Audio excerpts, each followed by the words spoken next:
Ako po si Father Dennis, paring Densyo sa social media. Tara, magkwentuhan tayo. Sa araw na ito, may imbitasyon. Saan ang imbitasyon? Secret lang yon. Joke!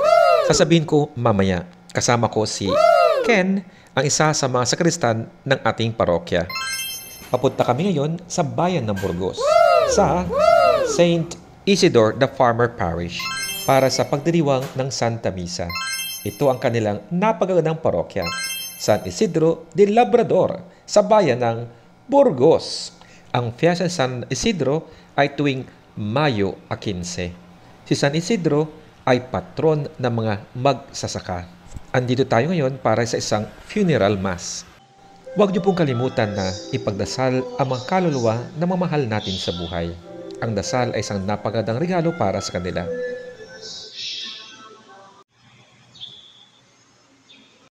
Bago umuwi ng kumbento sa bayan ng Agno, syempre, daan muna tayo sa palengke para bumili para sa ating kakainin sa araw na ito. Ayan, bumili kami ng shells na tinatawag nilang ararag o letdag. Wow, napakasarap ito sa gata. Thank you po!